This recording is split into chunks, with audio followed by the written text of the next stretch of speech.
I'm Aaron Ross Powell, and this is Zooming In at the UnPopulist. My guest today is Eve Fairbanks, author of The Inheritors, an intimate portrait of South Africa's racial reckoning. Our conversation explores the complex history of post-apartheid race relations in South Africa, how it complicates simplistic narratives, and what lessons Americans should draw as we seek to address our own country's racist history.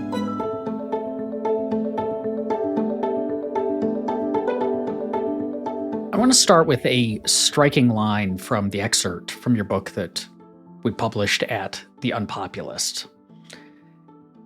You write, "Over the 12 years I spent there, I found almost nobody in South Africa was having the experience of the post-apartheid country that I imagined they'd be having."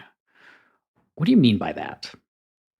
There were a lot of paradoxes about the aftermath period after the end of apartheid, which, sometimes I feel, not for maybe people who are extremely well read, but we're a little stuck in the US on the Mandela, the Truth and Reconciliation Commission, that the story wrapped in this fairly neat way in the 90s. And I'll just talk about two examples of that. I found a great number of white South Africans, very,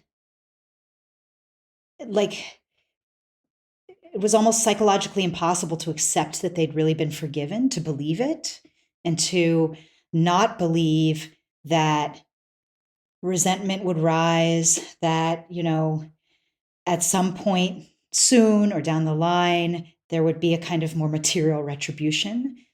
There seemed to be very little. So you had this idea that there was this wonderful situation in which a powerful group, a powerful minority wielding regime semi-voluntarily gave up power, and that those that they had oppressed chose to live with them together in a kind of multiracial, democratic, and to treat them as equals and to, not exact any kind of revenge. And to a large degree, that has happened. There hasn't been a kind of mass land expropriation in South Africa or other types of retribution that are material against white South Africans in an en masse way. But it's so hard. It's almost so hard for people to live with that reality. And I think we can talk, if you're interested in why I started to believe that is, because, I thought, gosh, people could be living more not comfortable, more calm, or they could just feel better if they believe that their neighbors are well disposed toward them, and they're very afraid. But what makes that belief sort of satisfying to hold or necessary to hold? And then Black South Africans, I think,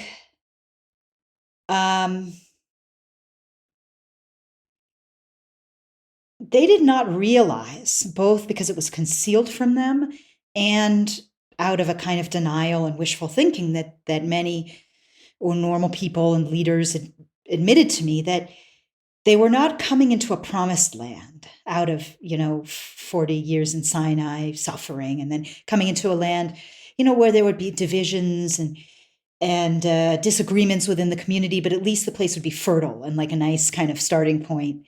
They had effectively won like a very dysfunctional state that was on the verge of bankruptcy in the early 1990s, which many even high up didn't know the extent of that. So, and had a kind of deep-rooted corruption in the bureaucracy. And I make an analogy in the book, I forget if it was in the piece, but that it was like as if they were kind of being told by history and by the world and by analysts that, politically speaking, they had won this great thing, this great prize, this wonderful country that now they were going to get to run, but also they would be tested. It was going to be a bit scrutinized to see if this was they were really going to manage it. When in reality, it was like being sold a used car that was like right on the verge of just totally breaking. And yet that they had suffered so much and paid so much for this vehicle that they kind of had to convince themselves that it really was of great value. I mean, you get a lot of a very striking degree of quite open self-contempt, and within the Black community in South Africa, kind of real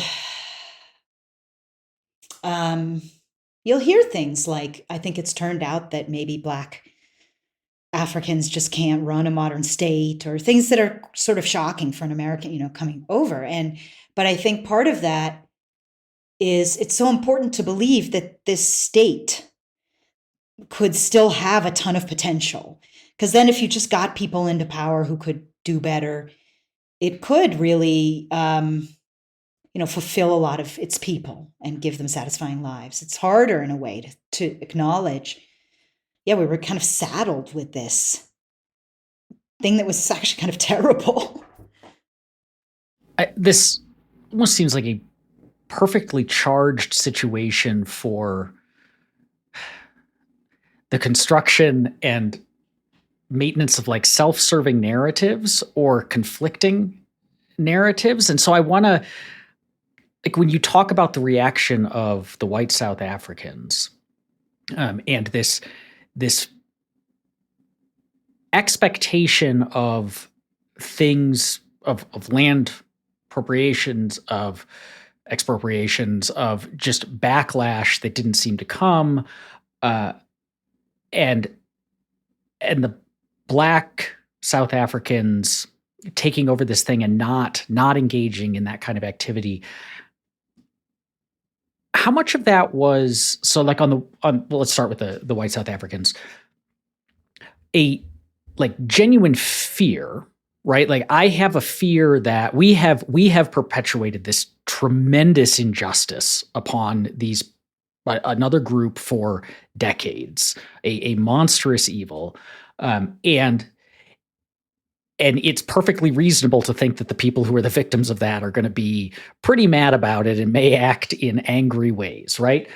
So like a kind of an external fear versus I have tremendous guilt over what I have participated in, and so am almost wanting like the cathartic cleanse of that backlash. And so it's almost like a level of disappointment that these people aren't acting in the way that like I think they to some extent deserve to act towards me. I mean, the latter sounds very paradoxical, but it totally, totally exists here. So there's maybe three types of fear. The first is, people who grew up white in apartheid South Africa were just inundated with the apartheid state called Black South Africans terrorists. So imagine you are now living in a state run by people that you grew up being taught in school were terrorists. It's like that exists. I mean, that's quite visceral. It doesn't matter if you're progressive or, that's a quite deep-seated thing.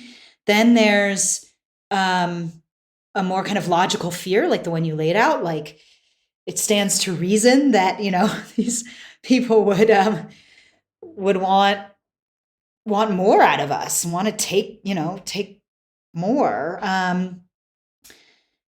But then the final thing, I noticed it both in South African literature, written by white South Africans, post-apartheid literature, that there's a huge theme. There's often a plot point 3/4 of the way through the book where a white character is violently dispossessed of stuff. I mean, the J.M. Coetzee book famously includes a sort of sexual assault, like a kind of seizure of even agency over one's own body. But there'll be a home invasion, so where Black burglars enter your house, and you're basically being violated. And very often a theme of these books is a sense of relief the character feels afterward. A kind of mix of, and at sort of finally the equation has kind of been solved. There's not these hanging variables. Like finally this thing that I now am just living in fear of, at least it's just happened and we got it over with. And in fact, that probably honestly is what we deserved. And now we can just go on without, I'll just say last, I mean, there are two people who were not right, who were real people, who talked to me at great length, with one of them about the feeling of burden of being forgiven, in that he experienced Black forgiveness or politeness toward him or leaving him alone in his house as a subtle way of suggesting, of kind of proving that they were better than whites. Because, while white people, when they were in power, had kind of violently dispossessed Black people, forced relocations, forced segregation, took property, took land. We won't do that. We will rise above. We're better than you. And that he had to walk around. Now, you could say that's a kind of sour way of thinking about what they did, but he experienced forgiveness as burdensome, and that he actually would rather be attacked. He began to look for examples of Black people who seemed to be ill-disposed toward him and attacking him in meetings, or saying he's a racist. He was really looking for those, in a sense. And I also do think, I mean, even progressive white South Africans, of which there were a number, a flourishing community under apartheid, who really resist, were part of the anti-apartheid movement, often at great cost to themselves. Part of their story was that this was about power, and that, white people had too much power, and then went, this is just what happens. This is the way that they behaved, the fear of the other, the dispossession. And if the next group to gain power does not act in the same ways, or acts very differently, especially toward you, it makes you look worse in retrospect. It kind of rewrites and recasts your own past in a more negative light. And I think people really struggle with that. There's somebody told me point blank that he and his wife just wished that Black South Africans would get it over with.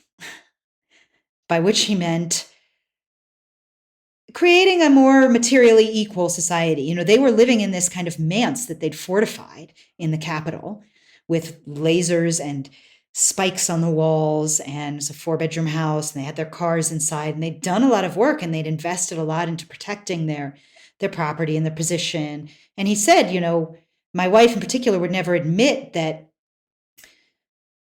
we don't ever admit that we feel at all uncomfortable about what we have. We're in our 30s, we can tell a story about how we too grew up after apartheid. We earned this. But for me, honestly, I'm so uncomfortable. I'm so unhappy in a way that I just wish the leveling would just be gotten over with.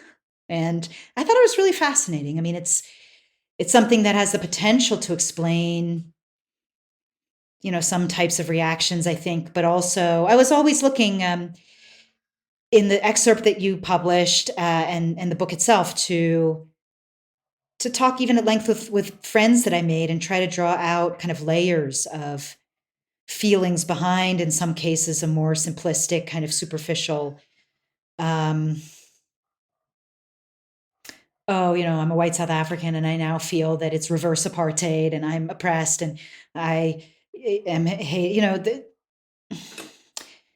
there were a lot of people that were too smart to have that be their only belief, On the other side of things was the lack of widespread retribution, the getting it over with on the part of the Black South Africans, which again would have, most of us would think, would have been a reasonable response, or at least an understandable response, was the lack of that coming from this moral high ground position, as you said, some of the white South Africans kind of believed it was, or was it more of a tactical, strategic choice where we've been handed this, as you called it, this used car that's barely holding together, engaging in that kind of behavior, even if we want to do it, is just going to make things worse. We're going to throw a wrench into an already barely functioning car, and so we're going to hold off because of that.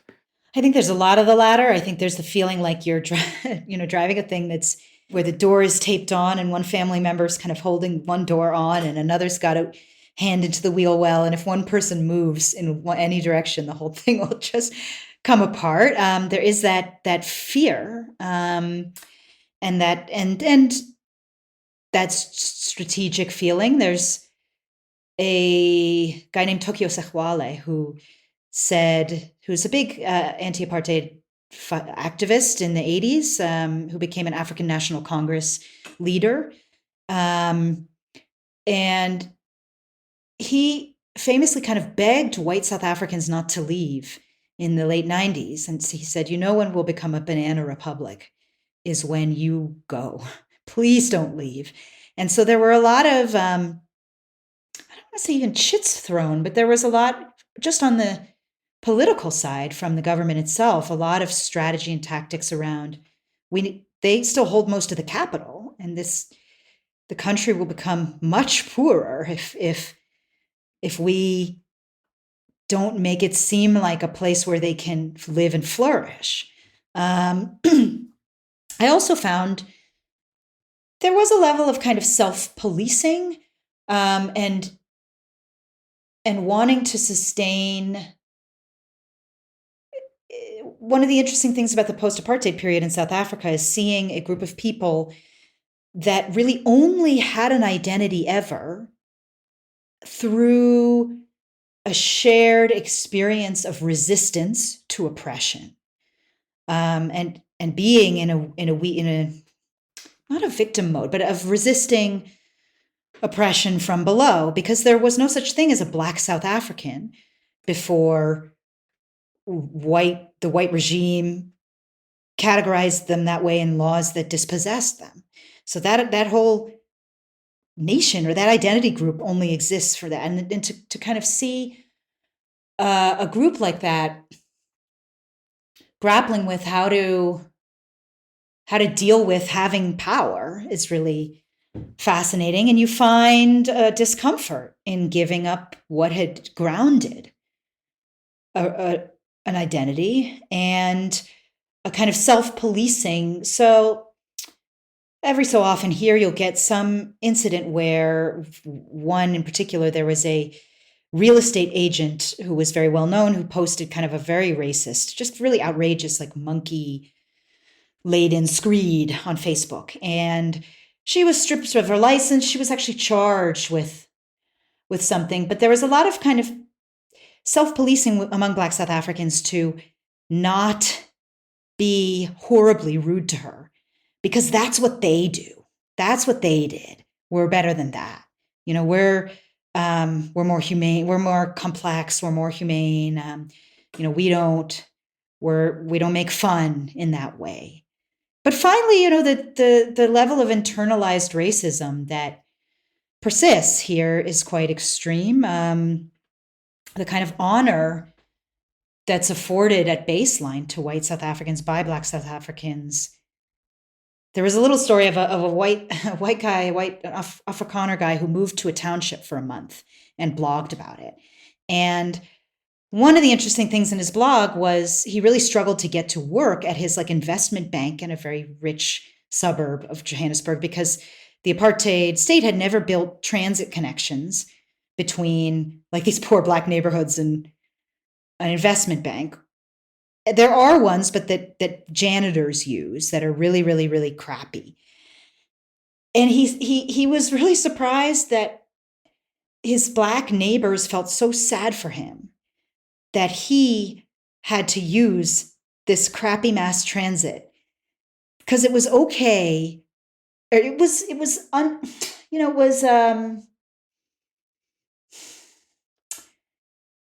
Black people had been using that for ages, but there was something that to them felt very pathetic and pitiable. They felt pity that a white man who should be in a nice, decent car had to be. It sounds strange, but he said they would say, Mlungu, which is white person, it's such a shame, we're really sorry. And this is quite sincere, just you shouldn't have to suffer like that. And I ended up, something quite touching about that, but it also comes from a kind of a dark source, which is a whole lot of ideas about, who deserves to be sitting in a nice car. So I think that all of that is in play. How has obviously 1994 and earlier, it was a explicitly racist regime and country. How has racism shifted within the country in the years since? Like, are racial attitudes getting better, or are they evolving? There's a story in the excerpt about I think it's a farmer who mentions being worried about how racist his son appears to be, and he explicitly expresses worry about the younger generation seems to be backtracking. Is that a widespread problem? It's interesting because it's sort of possible to see it from two angles. Like if you think of racism as a statue, you can look from the back and you can look from the front. I mean, sometimes I think about, I'll go to my husband's workplace where he has Black colleagues, and he's actually like a service provider, prints photographs for Black artists. So there's a relationship that would not really have existed under apartheid at all, where you have a white service provider to Black clients. And I mean, not him in particular, but it's just if you look at even photographs from the late 1980s and you think about how really recent that is, and it's just incredible montages, incredible realities, and in some ways, how much the society was able to leave behind, given how extreme in 1986, you were not permitted legally to have sex with a person of another race. And now you have all kinds of, interracial marriages and beloved Black figures like the captain of the South African national rugby team, who's been entirely accepted by these kind of thick country hick types, proud, and they love him. The other side are things that are complex and almost, they come up in surprising ways. There's a lot of incidents here, many, many, many incidents, increasing number of police brutality. And the officers will almost always be Black.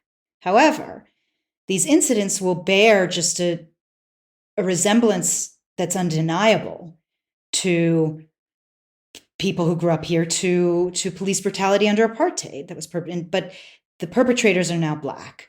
But almost everyone here would feel somehow there's ideas about, how you treat a Black suspect or a poor, Black suspect, and that have carried over even if the perpetrator is of a different color. So it starts to get more complicated in that way. And I think among young white South Africans, there is a group that has found it. They've embraced the idea, oddly enough, that the idea of their own oppression and victimhood. So there's this sense that an oppressed people triumphed in South Africa, and that in some way morally, the moral context of the country is positive around, giving more rights to those who are oppressed. And so there's this whole kind of discourse of like canceled and oppressed young white people that that has become very hip in a way that has like some, I don't know. When I come back to the U.S., I live in South Africa, but I spend 2 or 3 months in the U.S. every year.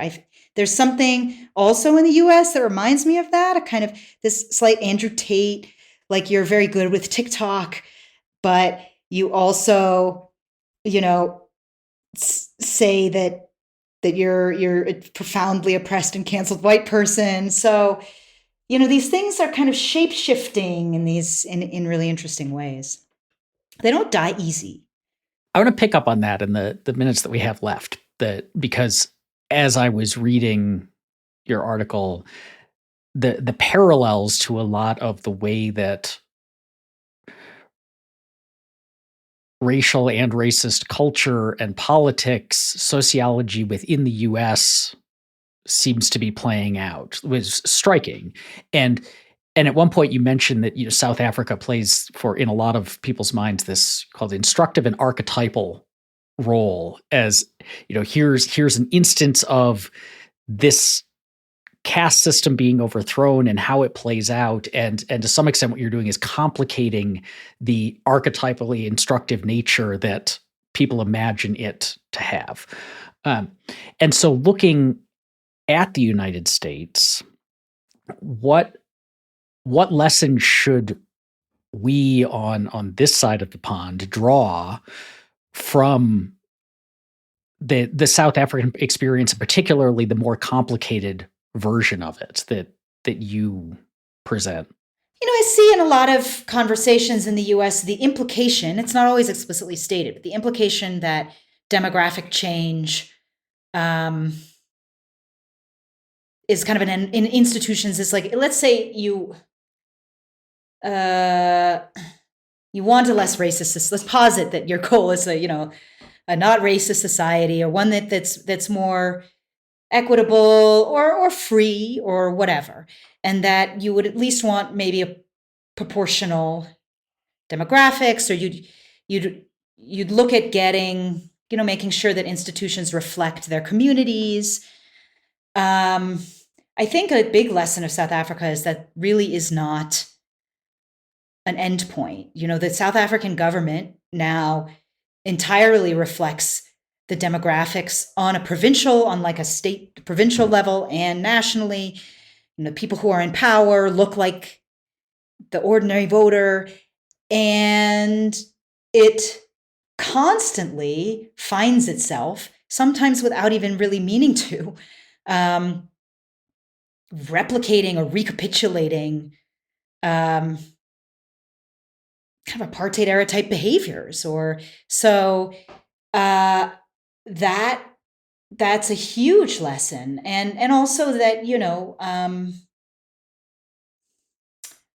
when people's position within a society changes, I think they don't feel the same way as they did when they were in the previous position. Now, I know like what I just said sounds totally obvious, and yet I think it's kind of hard for us to fully accept that, once, let's say,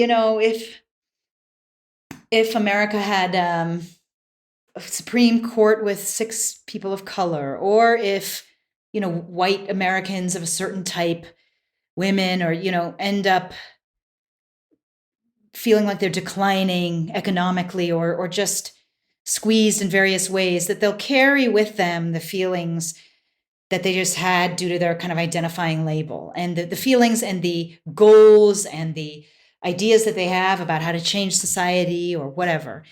And people really don't. Their ambitions and shift as their sort of demographic and kind of social position shifts. And I think South Africa shows that in really, really, really complex ways. But one of the things that, as the last point, that I learned in South Africa again and again was how much I myself underestimated how little demographic change really alters things in the way I would have expected, and how much it does in other ways. I mean, I really realized how many assumptions that I hadn't even I don't know, like grappled with, that I kind of carried with me about, what will happen when this is the student body, people can have both fears about that and anticipation. And it doesn't turn out how you expect at all when you have this type of almost power reversal. Thank you for listening to Zooming In at the UnPopulist. If you enjoy this show, please take a moment to review us in Apple Podcasts. And also check out Reimagining Liberty, our sister podcast, The UnPopulist, where I explore the emancipatory and cosmopolitan case for radical social, political, and economic freedom. Zooming In is produced by Landry Ayers and is a project of The UnPopulist.